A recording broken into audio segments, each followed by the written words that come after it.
It's all going to zero against Bitcoin. It's going up forever, Wally.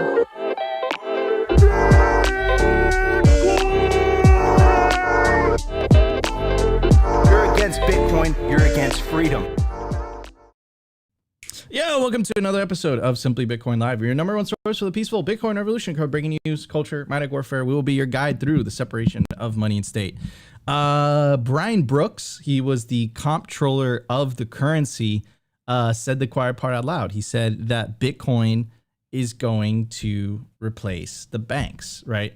And now that I said that, it kind of makes sense why Jamie Dimon reacted the way that he reacted, right?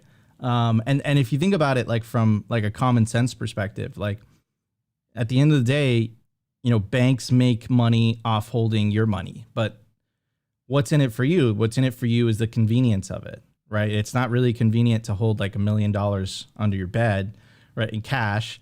And then they charge you a fee for that, right? They charge you, like, if you have any bank in the US, if you're like under like $1,500 in your account, they charge you like a quote unquote convenience fee. And it's like, what? It's like $15. So like it charges you, the banks are charging you for holding your money, even though they're making money off of your money. Right.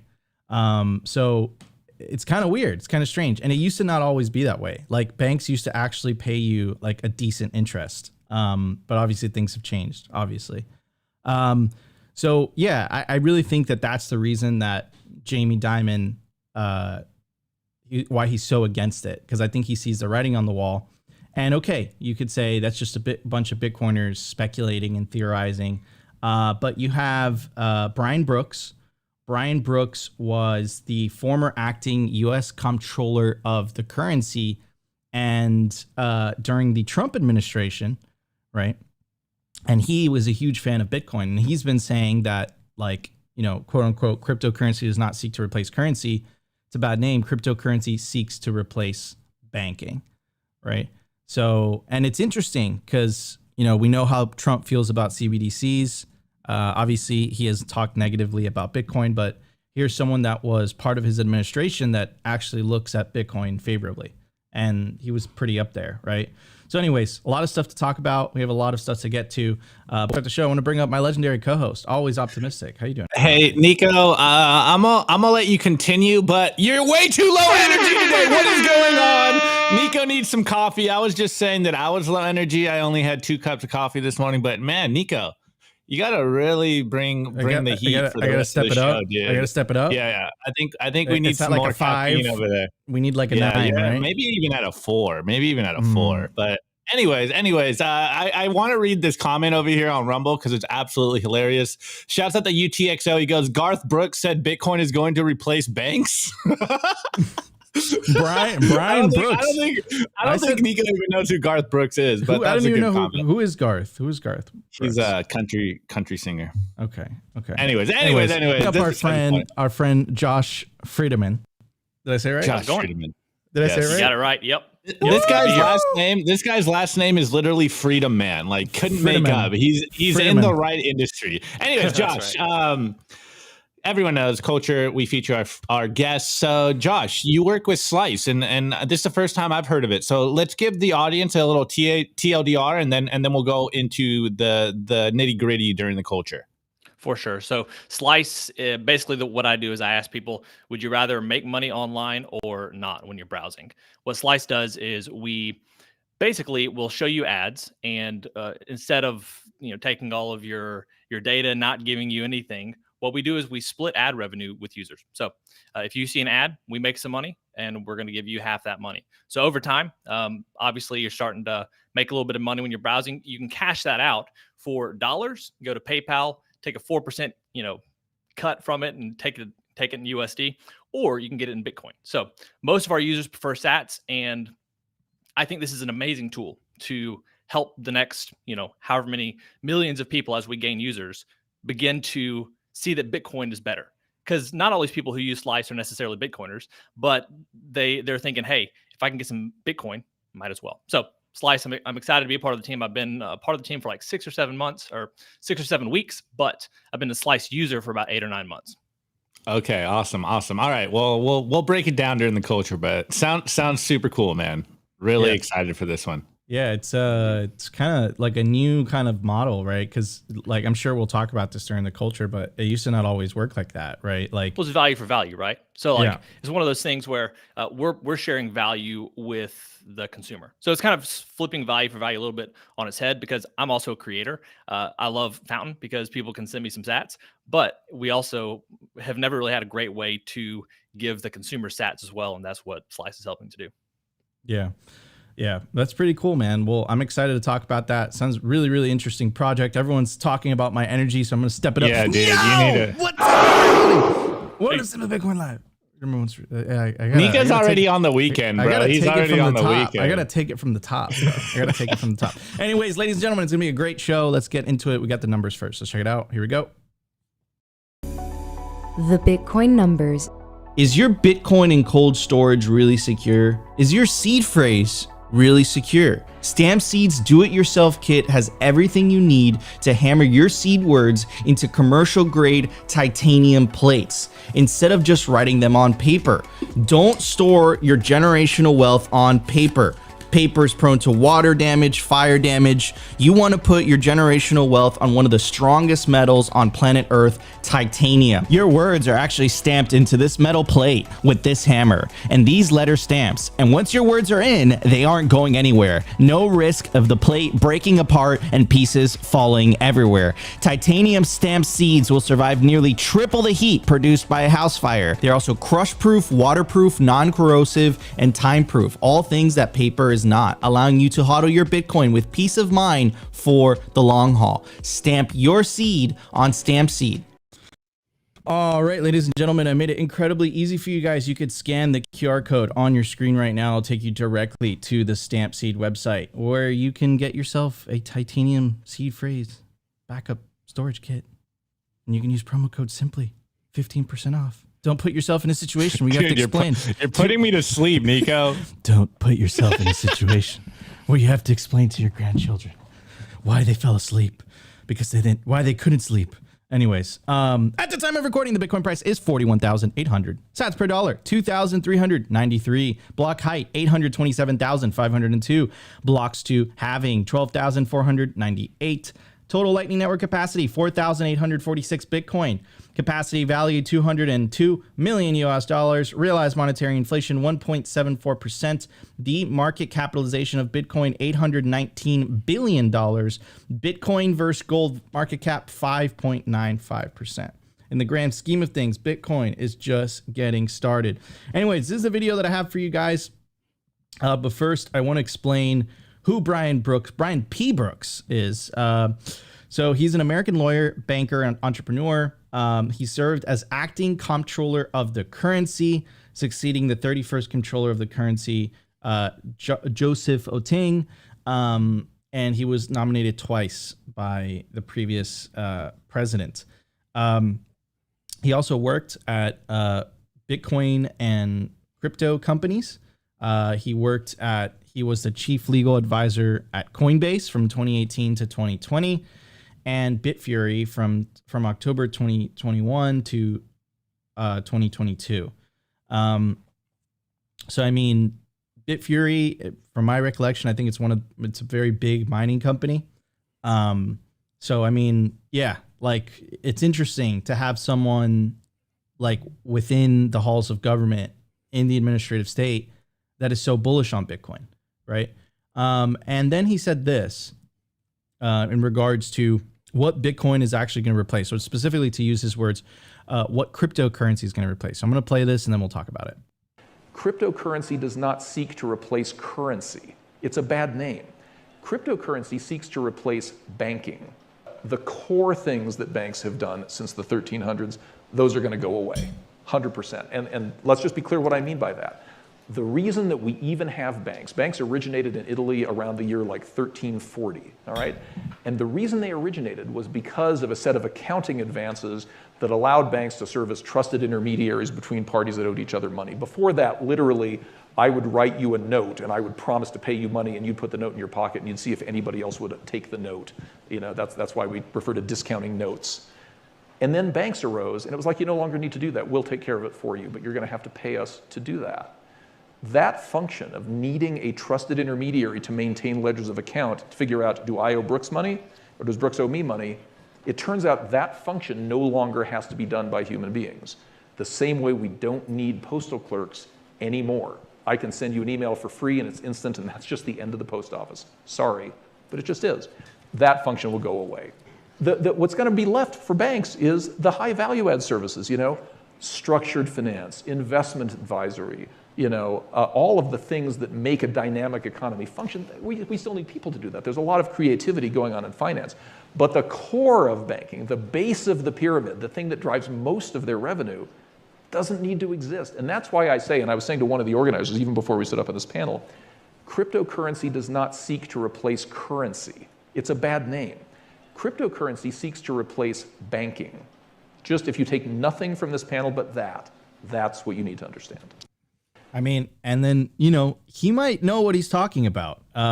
Here's the title for the Office of the Comptroller of the Currency. The Office of the Comptroller of the Currency charters, regulates, and supervises all national banks. It also supervises the federal branches and agencies of foreign banks. So, I mean, pretty big statement. And now it's so clear in my mind why someone like Jamie Dimon, the CEO of one of the world's largest bank, if not the world's largest bank, why he's so hell-bent against Bitcoin. Like, it makes perfect sense now. Because he kind of walked it back a little bit and he said like, oh no, like there's still going to be opportunities for banks. And then he like kind of doubled down. He's like, but the bulk of their revenue is just going to disappear. So if I was like someone like Jamie Dimon, what's that saying, Opti, that we always say, like, you're not going to understand something that your living depends on.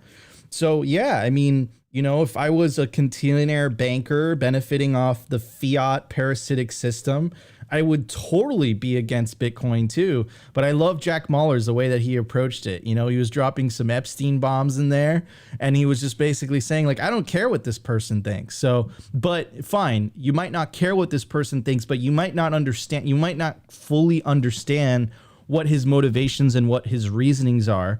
I think Brian Brooks explains it perfectly here. And it's not just a Bitcoiner on the internet, right? This is someone who's in the top echelons of government, and he also worked in the private sector, in big companies as well in the industry. So this guy obviously knows what he's talking about, and I think he hit the nail on the head. And I mean, it's obvious. I mean, we were talking about it like in the very beginning of the show, where it's basically saying like self-custody and the ability for people to transact peer-to-peer, it just like, it kind of makes all of like, dude, like try sending a wire. Like sending a wire, you have to pay $30. You don't know why you're paying that $30, but it's always this $30. Sometimes it arrives the same day. The next day, it arrives. Sometimes it's happened to me where it gets lost. And you're like, where is that? And then, you call the bank and you're like, oh no, it's in compliance. And you're like, what's going on there? It's like compliance can't talk to you. So like, it's like some weird kind of opaque system. And the moment you send Bitcoin on chain,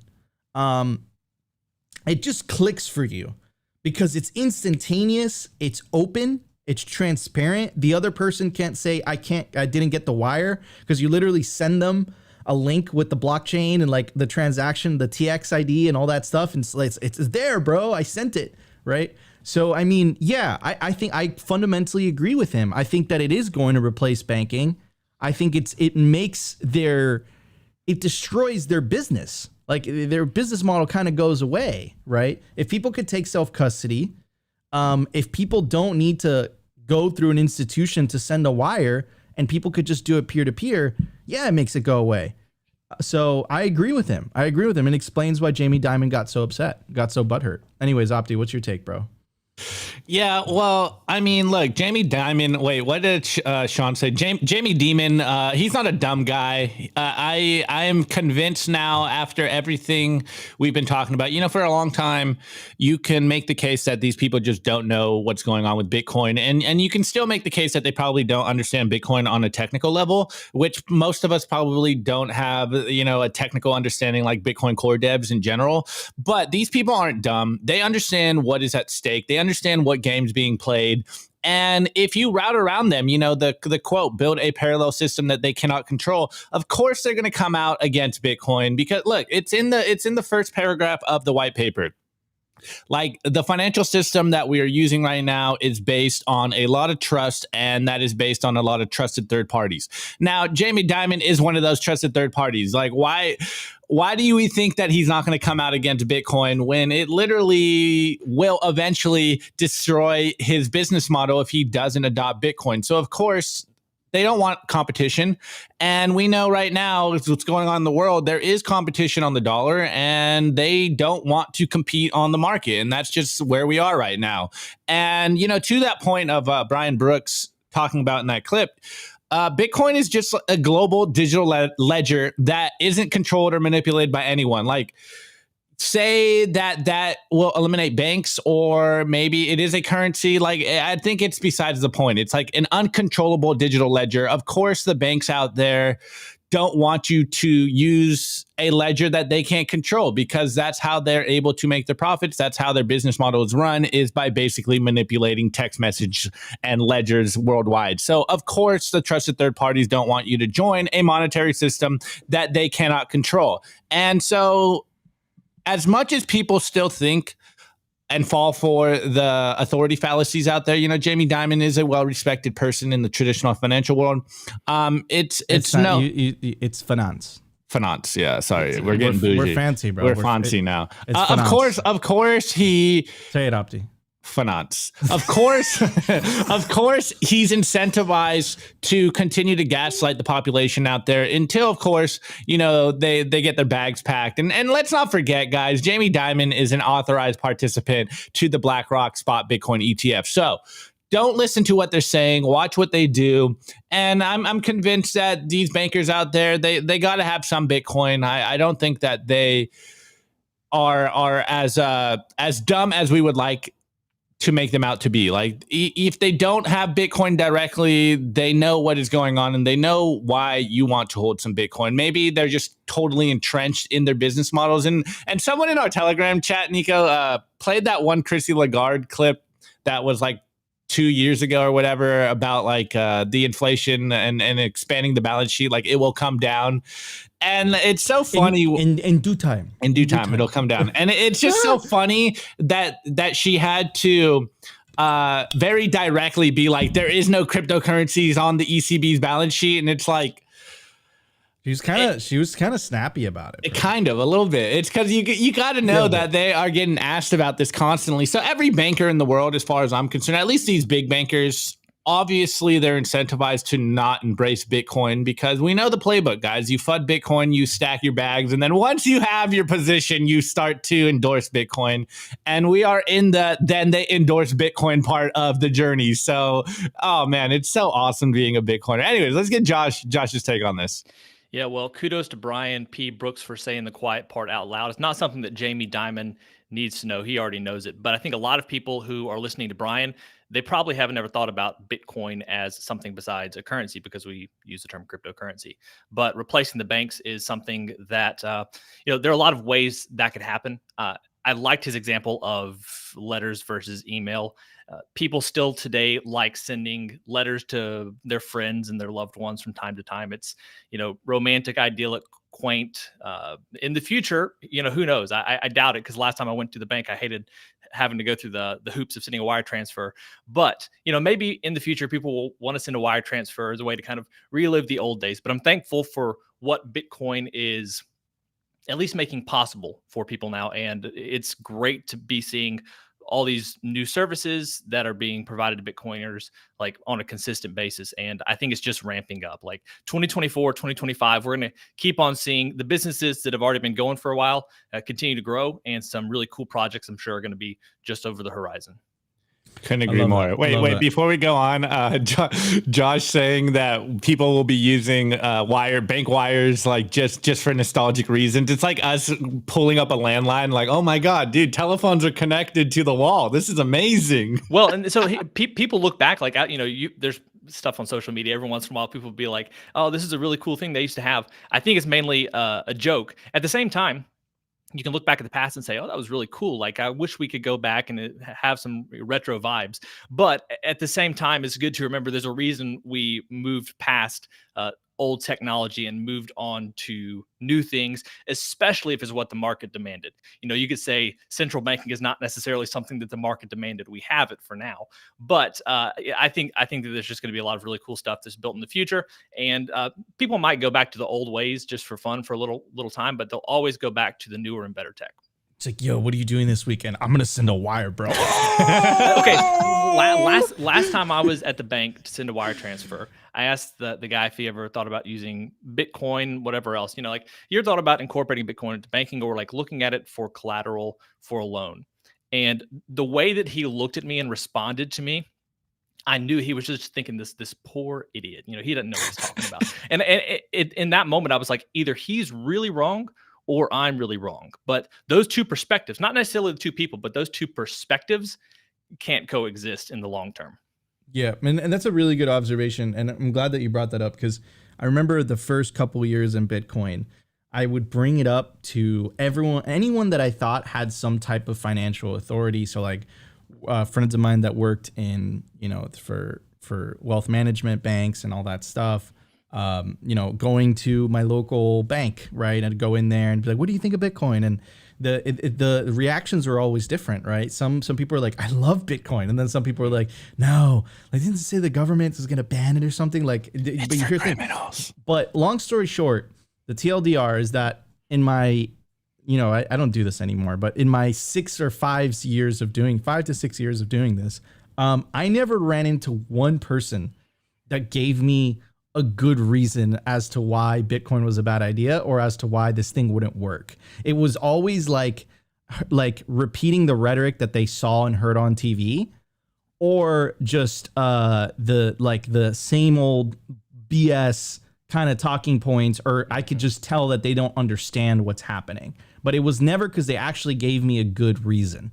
So that's just that's interesting. I mean, right? It's very simple. Like, if you use Bitcoin and then you go to a bank, you're like, wait, which one is easier to use? It's just like, it's Bitcoin. It's very obvious that it's way easier. Once you actually experience it, Bitcoin is so much simpler than going to it. Like, you don't even have to leave your house to move your money. Like, who doesn't want to not go to a bank and move your money around? It's so much simpler. It's actually amazing that people think it's complicated. 100%. I'm not really convinced that what we have to do, the hurdles we have to go through at banks, like we don't even need those, but it's just they've been able to make it as difficult as they want and have as many standards as they want. I'll be interested to see if there's as Bitcoin becomes more competitive, as the banking world sees Bitcoin as more of a competitor, if they begin to make things a little bit easier to try to compete with Bitcoin. I think that we all know that anyone or anything that tries to go head to head with Bitcoin doesn't tend to win out, but it'll be interesting to see if banks try to improve the user experience over time as they get a little scared, like a little more scared than they already are. Well, Josh, don't forget, they're trying to roll out the Fed now, so they're already working on it. Yeah, that's a shade of Bitcoin. You're here for digital payments. Your digital payments need to be better, people. We need more efficient digital payments, bro. This is not about Bitcoin. Anyways, guys, if you guys are enjoying the show, make sure to smash that like button if you're listening to us on YouTube, if you're listening to us on Rumble, if you're listening to us on Twitter or X. Make sure to smash that like button. Really helps with the algos. And let's get to the news, ladies and gentlemen. We have a lot to talk about today. Let's check it out. Here we go. I want to give a shout out to our sponsor. Have you ever wanted to get into Bitcoin mining and don't know where to start? That's why I want to introduce you to Scott's Build a Mine Bootcamp. He will show you how to build your own Bitcoin mine, how to get the project funded, how to get your facility filled with miners as quickly as possible. With a little luck, and by putting all his techniques and strategies to work that he's developed mining Bitcoin for the last 6 years, you could be mining 5 million Satoshis per day or 0.05 Bitcoin in less than 3 months. On the free webinar, he will give you a high-level roadmap that will help you get on your way to building, owning, and operating your own Bitcoin mining farm. Begin your mining journey today. Register for the free webinar now. Click the link in the description of the video below or contact Scott directly on Telegram using his handle @OfferedScott and learn how to mine those precious, precious Satoshis. The Daily News. I want to give a shout out to our sponsor, Foundation Devices. It's self-custody done right. They built a premium grade hardware wallet called Passport right here in the US. It's fully open source and verifiable. It's the most intuitive Bitcoin wallet designed with a UX reminiscent of a simple feature phone. So you will know how to navigate it and use it the moment you pick it up. Get your Bitcoin off exchanges and into your own hands in just a few minutes. Experience the peace of mind that comes with taking ownership of your own keys. After a massive sellout during Bitcoin Miami 2023, the Passport is back in stock at foundationdevices.com. Bitcoin only, open source verifiable, completely air-gapped security model, gorgeous design craft, premium grade materials. If you're thinking about getting your Bitcoin off exchanges, this is the one for you. Check out the Passport link in the show notes below to learn more. All right, ladies and gentlemen, we are going to cover this topic. Let's talk about the Space Cat. And let's talk about what's going on. So, of course, we all know Craig Wright. He sued multiple people for essentially calling him fake Satoshi. And, HODLNOT and Peter McCormack had to spend a lot of their own money. The Bitcoin community supported them. But it seems like, it seems like there's a final conclusion to this. So we're going to get to the Space Cat in a little bit, but Peter McCormack also sued by Craig Wright. And here's the thing about the UK and a lot of these jurisdictions is it's not like the US, right? In the US, it's very difficult to sue someone else because of their speech, but the UK specifically is notorious for their libel law, to the point that the Obama administration actually had to pass a law to protect American citizens from that law, right? So Craig Wright used the UK system to go after anyone that said that he was fake Satoshi. One of them being Peter McCormack, one of them being the Space Cat, HODLNOT. So that whole saga lasted at least a couple. It was a very long. Look, 5 years of hell specifically. And I remember when it started. And shout out to Peter McCormack for holding it through. But it seems like it's all done now. It seems like it's over. So this is what McCormack said. He says, "My lawyers have just confirmed that Craig Wright has had his final appeal denied by the Supreme Court. It is over. I won. Welcome to law, mother effer. Permission to appeal was refused by 3 Supreme Court justices, Lord Briggs, Lady Rose, Lord Richards, on grounds the appeal did not raise an arguable question of law. This is the end of the line for Wright's substantive claim against me. 5 years of hell over. A small amount of hell to deal with on costs still, but we did it. I have so many people to thank, my lawyers, my brother, HODLNOT, and all the people who reached out with support, the people who helped with some of the costs. You know who you are. And now we turn to our brothers, HODLNOT, Cobra Bitcoin, and the businesses and developers still under attack. No mercy. Let's finish them." Absolutely hit the nail on the head. And here is HODLNOT. And he said, and there is the settlement offer. Curious timing that it would come just after the latest batch of evidence was dismantled. P.S. There is no way COPA will accept this. It's ridiculous. And yeah, COPA did not accept the quote unquote settlement. And their reasonings were actually pretty good. So let me pull that up in a second. Because it's quite entertaining to read. Wow, Nico's not only low energy, but he's unprepared for today's show. I can't find it. I tell you what, you can see the passion from Peter coming through in that. I saw that earlier today, and I feel bad for him. He's really gone through a lot, and I guess I've seen more of his than HODLNOT's, but it's great that it's starting to come to an actual final close, right? It just took a very long time, but it's finally coming full circle, which I think is a good thing. Here's Copa, and it says, hard pass on that, quote, settlement. Just like Craig Wright forges documents and doesn't quite tell the truth, his description of the settlement offer isn't quite accurate either. It comes with loopholes that would allow him to sue people all over again, right? So, I mean, is this the conclusion? Is it over? I don't know, but I don't know what I gotta say, dude, about this whole saga. Like when it was happening, I personally don't believe Craig Wright is Satoshi. All he had to do is just sign an address that he quote unquote, that people know that belonged to Satoshi, and he could have signed it and proven that he had those keys. Therefore, there's a high probability that he was Satoshi. And he didn't. He never did. He had the opportunity to. There was multiple judges in multiple jurisdictions, 2 in Europe and 1 in the United States. That the 3 of them, not simply Bitcoin, but those judges called him a liar, essentially, that he misrepresented the data. And then, not to mention the fact that how anti-Bitcoin is that behavior, where you're essentially trying to silence someone else's speech because they disagree with you. And you're trying to tell me that is Satoshi Nakamoto. That is so anti-Bitcoin. That is like the opposite of what Bitcoin represents. So it's multiple reasons why I don't believe he is Satoshi. And I think that he used, his business partnerships and his relationships to kind of try to bully certain influential Bitcoiners into silence, which is just total bullshit. I'm glad that it had a great resolution, but it took 5 years. 5 years, it's a big percentage of your lifetime fighting this.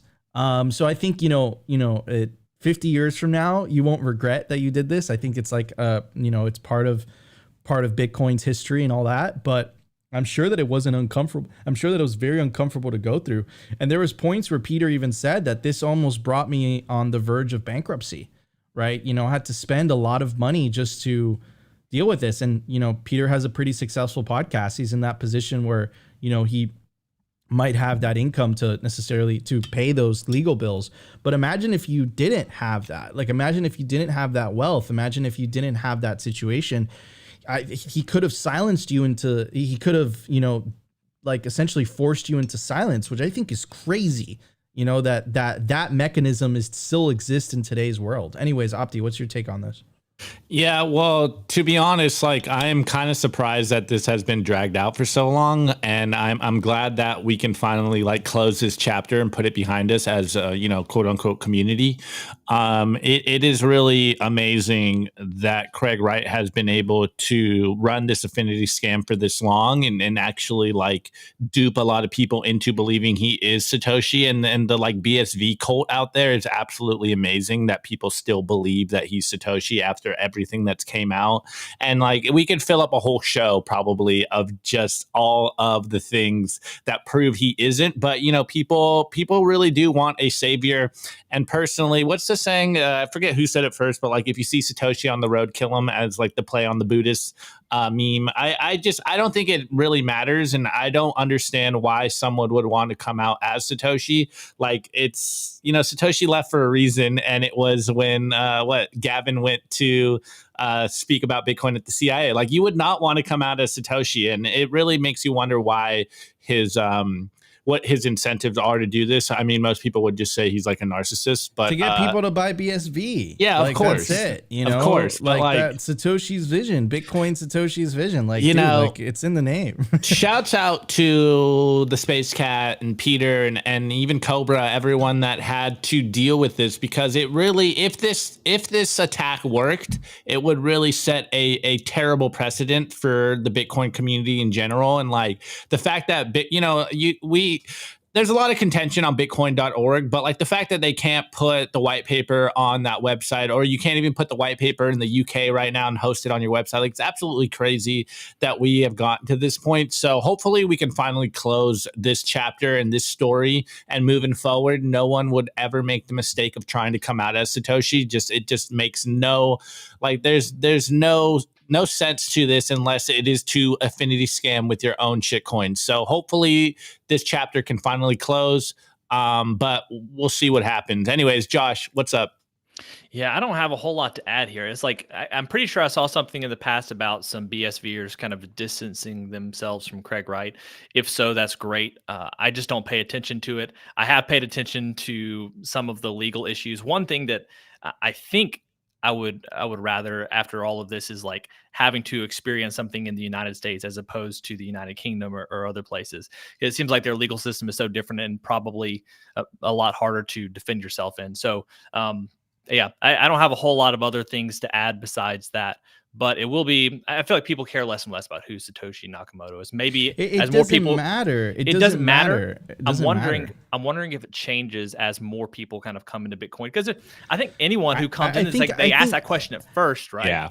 I think it like the more Bitcoin gets bigger, the more I hope Satoshi never comes back, because I think human beings have a tendency to like put like the fact that Bitcoin's beginnings are so mythological really play into the story of Bitcoin's creation. I think that once you put a human being behind it, I think it kind of tarnishes the image a little bit. It affects it, right? It puts a mortal behind what is happening, right? But I think that if you separate the two and it's just this anonymous name, no one knows what the fuck he looks like. You know, it's I guess it's Japanese. You know, no one can really fucking explain it.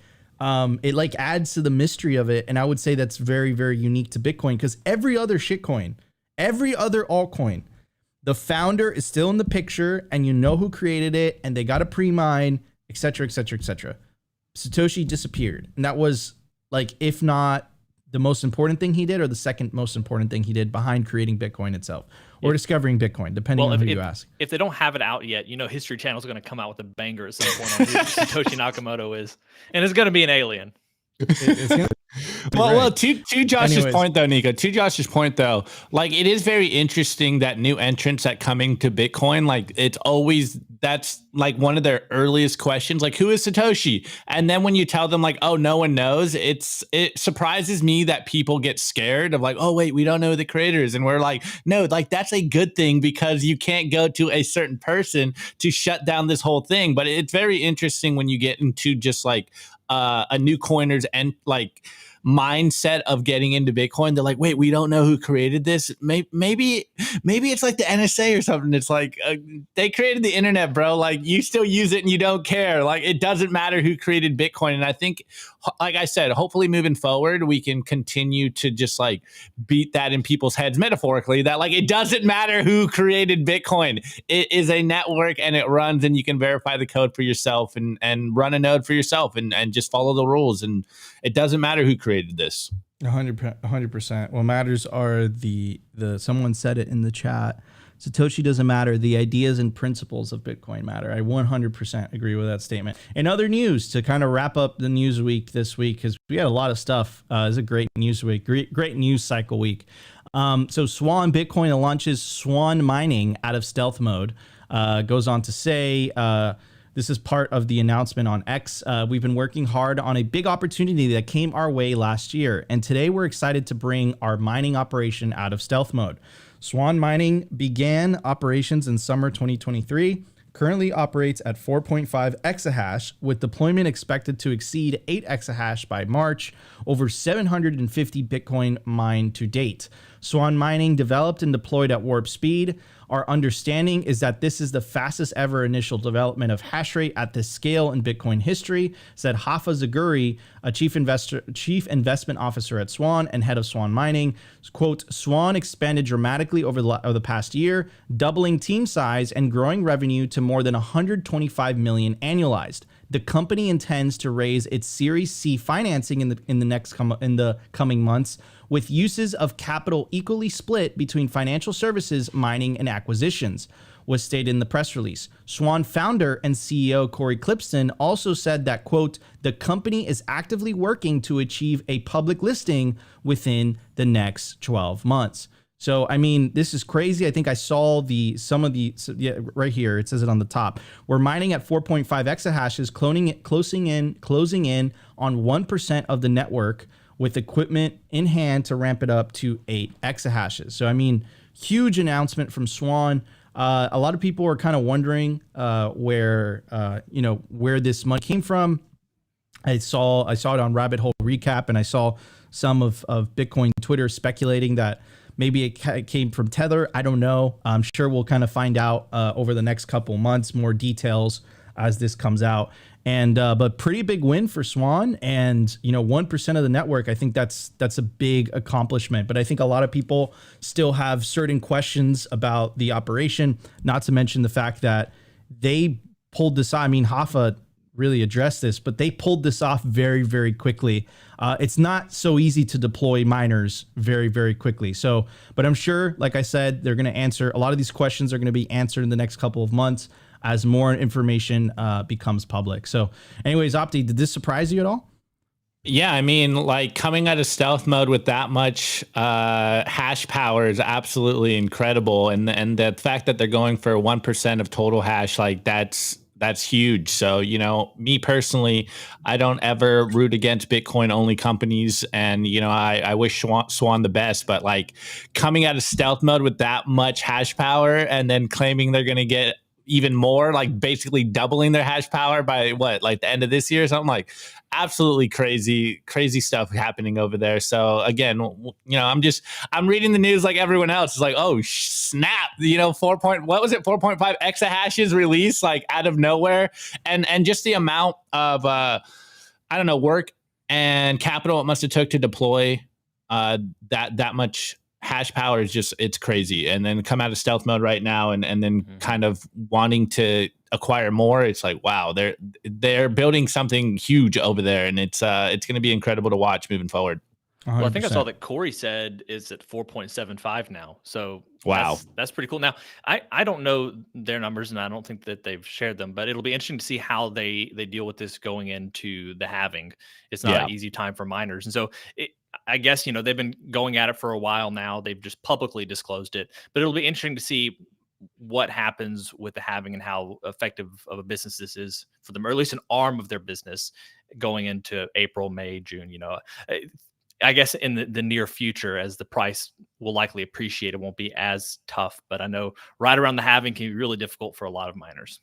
100%. And well, the one question I have, are they using Ocean as their pool, or what's do we know? So we're just reading the press release. We know as much as everyone else that press release is. I tried to do as much research as possible in terms of the reaction from the community, and the general consensus was like where they raised that money. Some people were speculating that it came from Tether. Magoo was like basically putting these things, basically saying that Tether he was like connecting the dots between a Tether press release months ago and the Swan press release. But again, that's all speculation. We don't know anything for certain, but I'm sure that more details will come to light as the days goes on. But I mean, if you take the press release at press value, this is a big win for Swan. A lot of hash rate. And again, you want Bitcoin companies to succeed. Like you want more hash rate coming online. These are all things that are good for Bitcoin, right?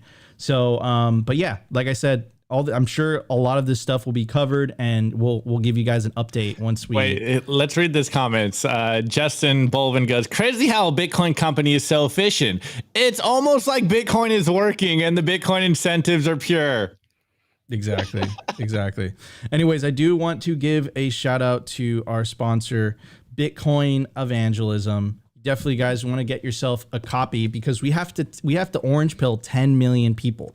Bitcoin Evangelism by Brian DeMint is an absolute beast of a resource for orange pilling no coiners and altcoiners alike.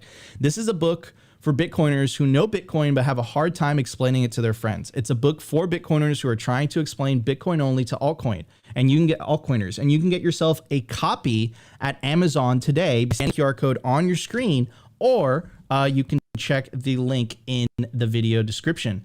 I also want to shout out to our other sponsor, Kaboom Racks. They are the most trusted to buy, sell, and host mining equipment. You could scan the QR code. Kaboom. Kaboom racks. Kaboom racks. You could scan the QR code on your screen right now, take you directly to the Kaboom Racks marketplace where you can connect with a member of their sales team. They make purchasing their equipment easy and transparent. You could also sell mining equipment with them. You could access their vast network of domestic and international customers when you sell your mining equipment today. What are you waiting for? Check out Kaboom Racks. You could scan the QR code or you could check the link in the video description. This is where I get my Bitcoin miners. All right, everybody, let's hit the culture. We have a lot to talk about.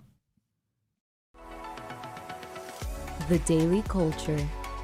Brought to you by SwanBitcoin.com. Swan is the best way to build your Bitcoin stack with automated Bitcoin savings plans and instant purchases, serving clients of any size from $10 to $10 million. We love Swan because they incentivize self-custody and dollar cost averaging. What are you waiting for? Visit SwanBitcoin.com today.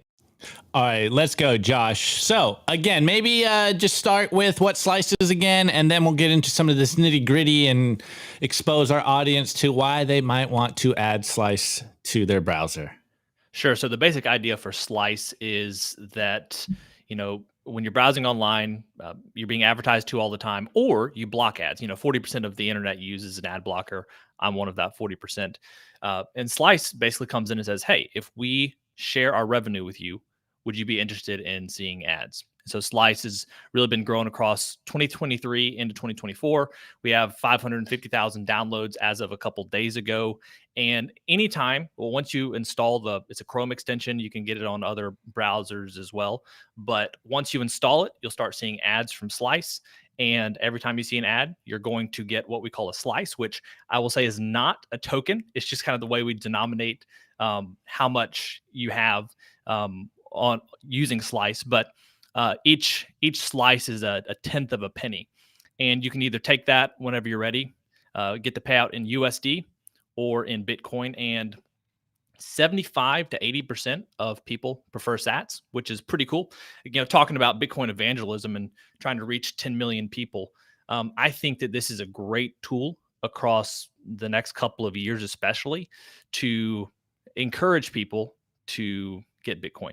It's one of those things where they haven't paid for it necessarily, but whenever it comes time to cash out the slices, they see that they can either get a 4% cut if they want dollars via PayPal, or using the Lightning Network, they can get Bitcoin and they don't lose any of their money to fees. So it's a pretty cool thing. I will also say, if you're a business and you want to run ads, this is, as far as I know, the only way across all of the advertising industry to actually be able to advertise to people with ad blockers, because people have said, hey, I have an ad blocker, but I'm happy to see ads if I'm getting paid. Interesting. All right. So just to be clear, where is the ad money coming from? Is Google ads?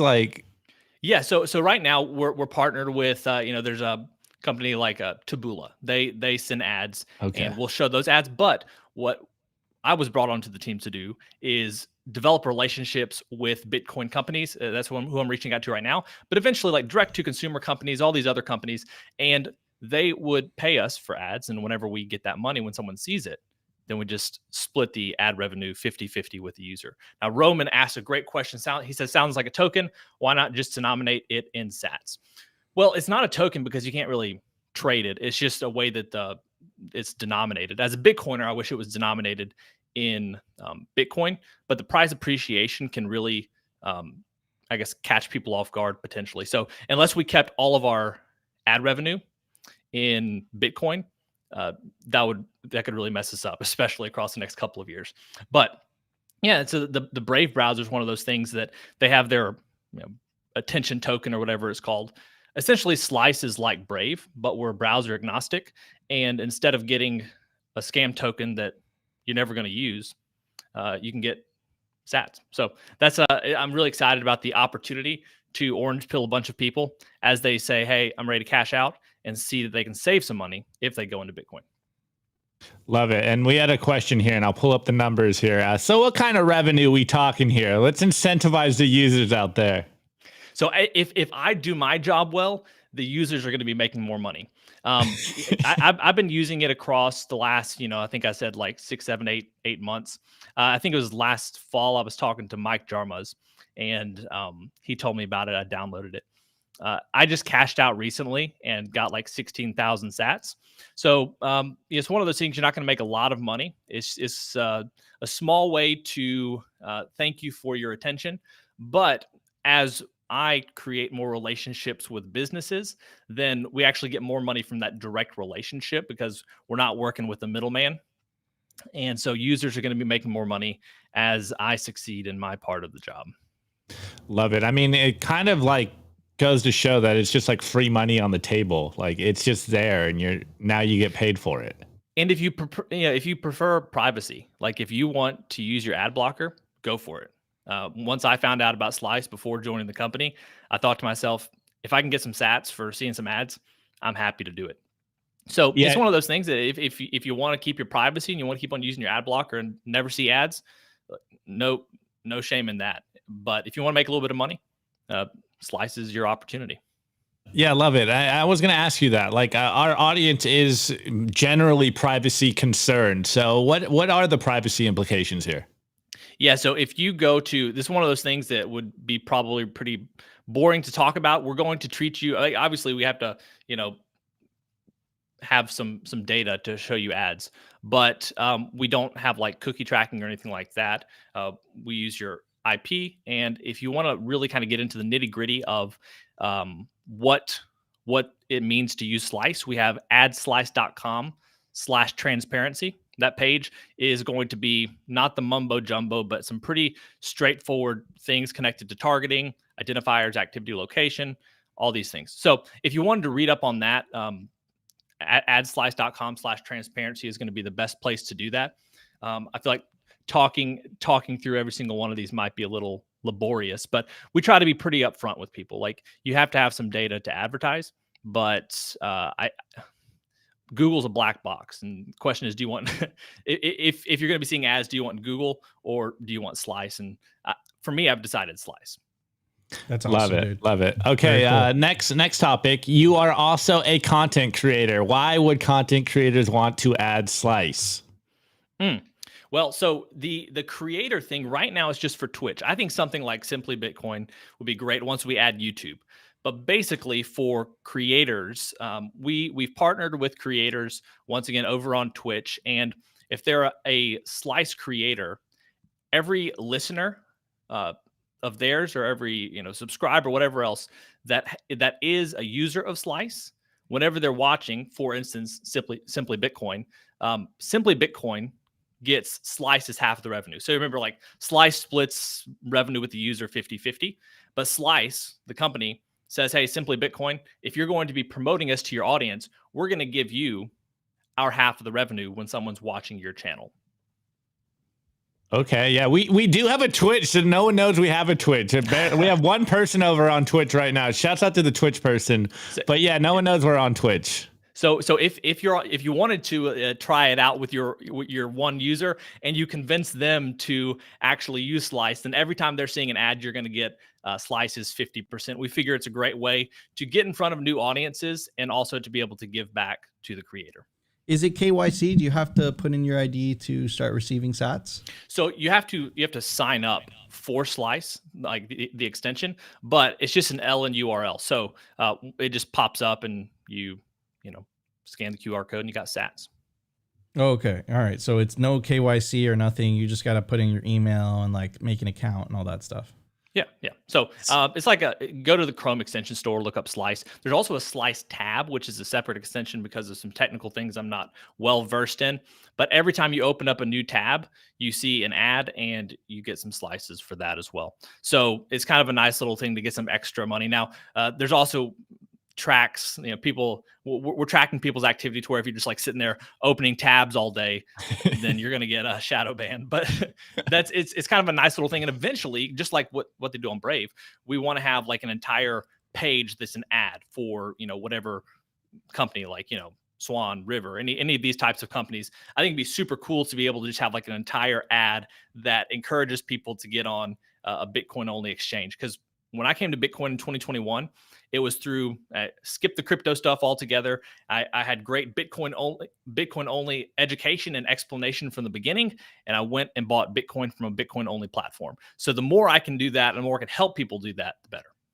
Yeah, love it. Very cool, dude. So shouts out to our one Twitch streamer. Maybe you want to add Slice. We appreciate it. All right, Josh, let's do a little pivot before we get into the meme review, guys, because I did bring a meme in. It's Friday. You are a content creator and you are working on some other stuff. So let's plug that. What's Business Bitcoinization is your pod, or what's that podcast project? Podcast, and just actually came out with an episode with the guys from the Bitcoin Film Fest today. So if you want to check that out, it's pretty cool there. Getting together the next Bitcoin Film Fest is going to happen during the European halving party. But Business Bitcoinization, check it out on Fountain. I saw Torp Hoddle earlier commenting. He's a listener. He supports on Fountain sometimes. So thank you, Torp, for that. Basically, when I came into the Bitcoin space, the ecosystem, I was looking around. I'd been podcasting for a couple of years, and I was just trying to see how I could kind of contribute something unique, and no one was talking about business. And so I started the Business Bitcoinization podcast, and I interviewed different business owners or people who have products and services in the Bitcoin space that can help business owners, and just have released 91 episodes as of today, and no plans to stop anytime soon. So check it out. It'd be great to have some listeners from the show if that's kind of up your alley. Let's go. And just quick question. How has been the response from small business owners in regards to Bitcoin? Like, do you go one-on-one and talk to business owners, or just the podcast? Yeah, so a lot of people change the subject pretty quickly whenever I bring it up. But I was saying this offline, so I'll go and say it now. We have I'm based in the Jackson, Mississippi area, and we have a Bitcoin meetup. We're planning a halving party ourselves, and the place we meet is called Bellhaven Town Center, and the initials for that are BTC. The guy who is kind of behind that development project is himself a Bitcoiner. And so we've been trying to talk through how to, in the most attractive and natural way, begin introducing Bitcoin to these business owners. And one thing I've kind of come to recently is that you can't convince someone, well, you can, but it's hard to convince someone to accept Bitcoin. What you need to do is help them to see the value of Bitcoin so that they'll become a Bitcoiner. Once they're a Bitcoiner, they're going to start saying, hey, how can I get some more sats? And then that's when they start using the tools like their business to begin trying to get some more Bitcoin for themselves. Love Very it. Cool, man. Couldn't agree more. Super okay, cool. last thing, Nico. I'm gonna add to what Opti was saying, which is this is passive, right? So even if it doesn't give you too much money, it's just it's something that you download. It does its thing. And then every once in a while you could just withdraw. And then you were saying, maybe it's $5 a month now, but if Bitcoin 10X's from here, that's actually $50, right? So, it's not a lot of money, but it's money that you weren't going to get anyways. And you don't have to spend your time doing anything else. It's totally in the background. I was actually talking with someone the other day on one of their platforms, and I was talking to her. She said, I was telling her about Slice, and then she had forgotten that she even had it. She had been using it for a while and had just forgotten because it's in the background. When I open up a new tab, I see how many slices I have. That's because I have the new tab feature as well. But yeah, you have a lot of controls there too. So once you sign up, you can see more ads, less ads. Of course, I want to see as many as possible so I can get as many sats as possible. But you have some controls there as well for yourself. Love it. We do have one question, and I don't know if you can sneak release or anything, but will this be available for Safari or anything more than Chrome, or is it just going to be Chrome extensions? It's Chrome and Chrome based, and apparently I'm getting out of my depth here, but a lot of browsers are somehow Chrome based. Also, it should be on Firefox. We're doing some things there to make it a little faster and easier. But I don't know. For some reason, we don't have it with Safari. I'm sure there's a good reason for that. It may just be an Apple thing. I don't know. But unfortunately, it's not available for Safari. Sounds like an Apple thing. They need their cut, bro. They need their cut. Okay, last thing before we get into the memes. Josh, you do have another project that you said is just barely getting off the ground. So let's plug that, and then we can get some laughs for Friday. Yeah, so the man behind this is Daniel Hirschberger. He's just starting up a nonprofit called Bitcoin is Better, which is focused on reintroducing Bitcoin to the working class. A lot of people have heard about Bitcoin but don't necessarily understand it or know about it. And so what we're trying to do is go to the working class especially and promote the peaceful adoption of a Bitcoin standard by 2040. So that's really what we're looking to do. And we're actually going to be, I think our having party in Jackson is going to be one of the first events that's connected to Bitcoin is Better. So just kind of getting out and about to the community and sharing with them about Bitcoin in a way that makes sense to them and is valuable to them. So it's bitcoinisbetter.org if you want to check that out. And I'm really excited about being able to help with Bitcoin adoption for the working class. Love it. Yeah, couldn't agree more. All right. New question I've been asking all of our guests. Put a bow on this. What is your last advice to the audience out there? What's the last thing you want to leave the people with out there?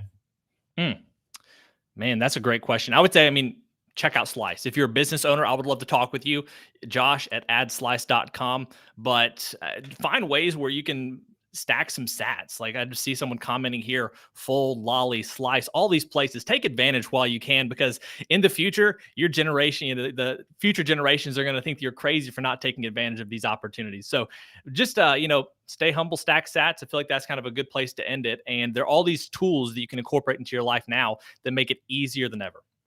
Beautiful. Love it. Beautiful. Everyone likes free money. Take the free money. Free monies. Free monies. All right, everybody. Let's hit the meme review. We have a lot of memes to review. Let's check them out. The Daily Meme Review.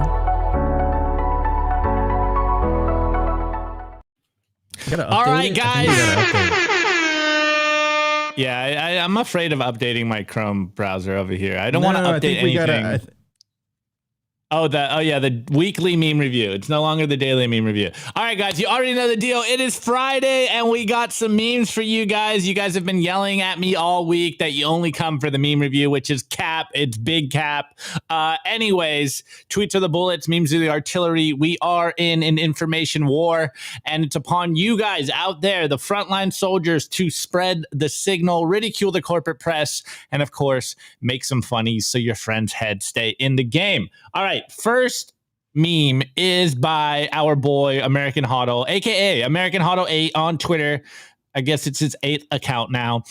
We have this bar here. It's from January to December, and it's pointing at January, and it goes, "You are here where sats you currently hodl, and then you have all year the opportunity to get more cheap sats before we hit all-time high and the bull run." And you can see in April we are going to have the halving. So keep stacking.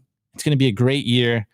I'm kind of he's kind of bearish on this one. Is all-time high bull run going to be in December or earlier, Nico? We'll see. Anyways, next one is by Dan Webb, aka Heartland Bitcoin on Twitter, and he goes, "We're at this stage of Bitcoin adoption, and for all you millennials and Gen Xers and boomers out there, remember when CD players became a thing and all your cars had tape decks in it? Well, this is Bitcoin parallels to the legacy financial system. You have your Panasonic CD player plugged into your tape what audio adapter, and this is what's going on. This literally sums up exactly what's going on in traditional finance. We're talking about Jamie Dimon. We're seeing Elizabeth Warren come out against Bitcoin. And then we see Gary Gensler approve a spot Bitcoin ETF. And I've been saying this for a while. What we're seeing right now is the traditional finance system trying to integrate Bitcoin, but they can't. They can't put the square in the round peg. So they're going to have to reroute everything they're doing. This is a parallel system, and it's not. They're going to need CD players in their car. They're going to need aux cables to the financial system. Anyways, next one is by Lena Sichet, and she goes, "Trust the process." And this week, I don't think we really covered this week, but FTX had to unload a lot of the GBTCs. People are saying that maybe this is one of the reasons why the price is down. And you can see FTX dumping Bitcoin, and we have a little hodler over here who goes, "Oh no, it's going to crash."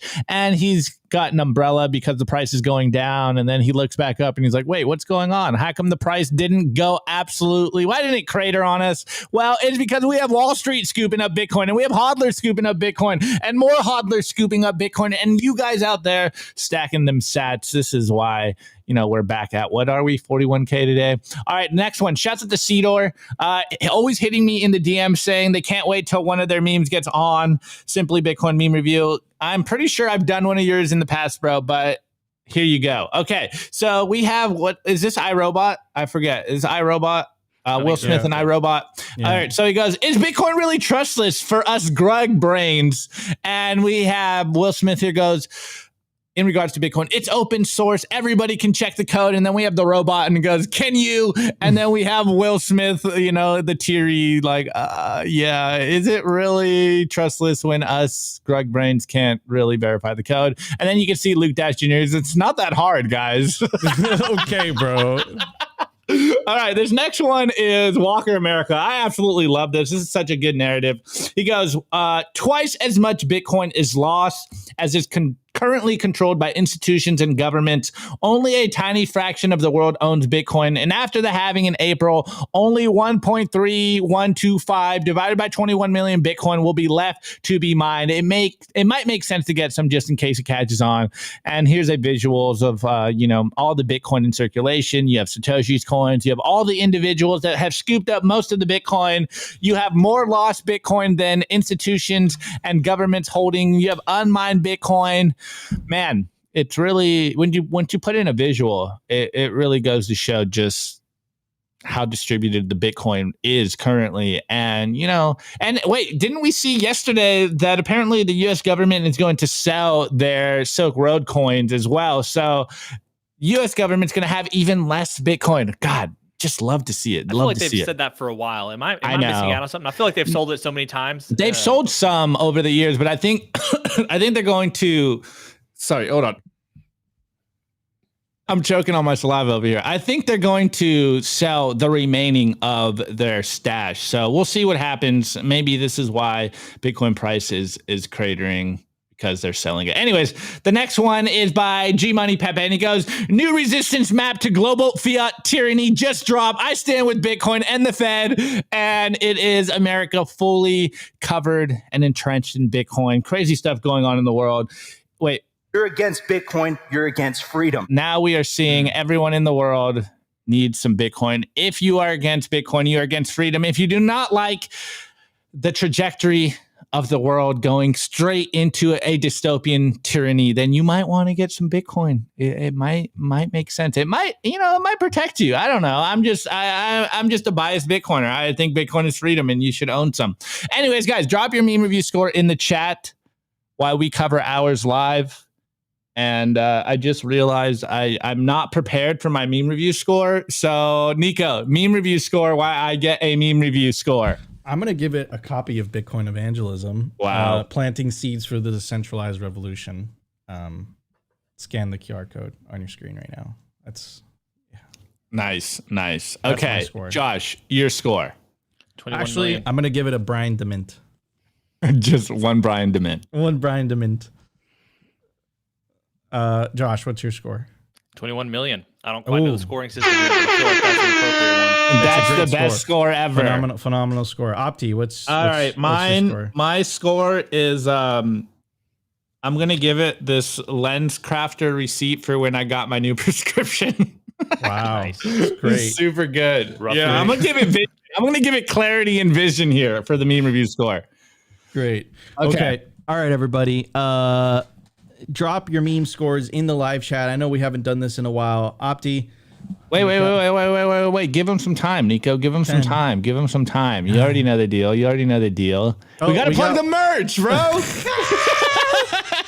All right. Tell them about the merch, bro. All right, guys.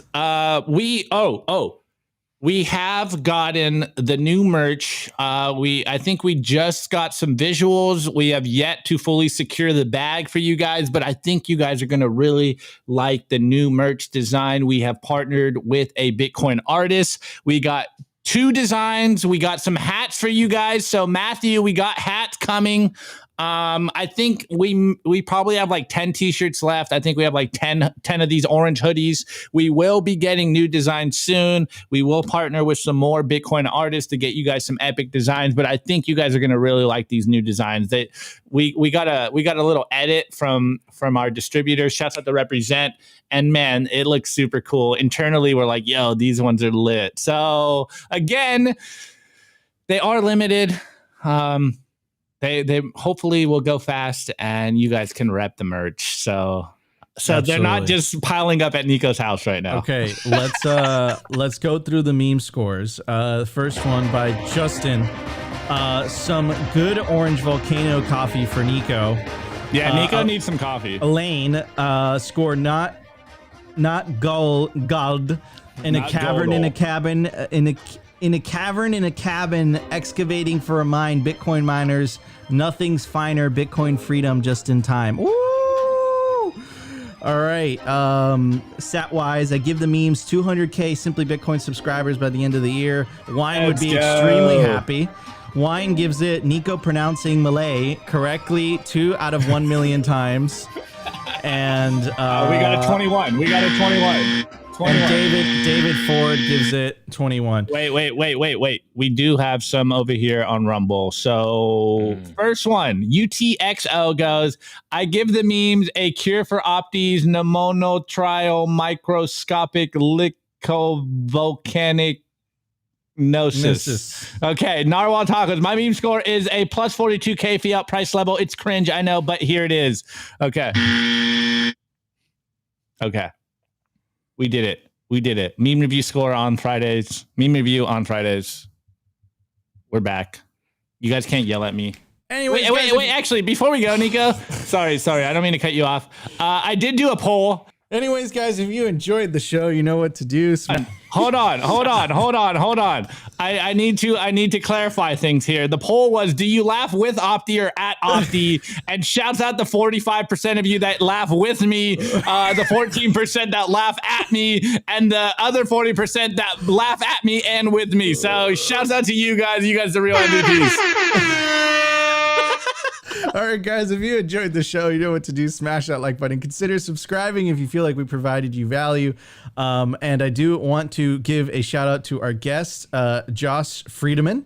Thank you so much for coming on the show today. And check out adslice.com. Really appreciate you coming on. Yeah, thanks for having me. It's been great. Thanks for coming on, dude. All right, guys. It's the top of the hour. It's the end of the week. Thank you guys for tuning in this week. Really appreciate it. We wouldn't be here without y'all, so we love you. We appreciate you. Have an amazing weekend. Spend time, unplug a little bit, and we'll be back Monday for another episode of Simply Bitcoin Live.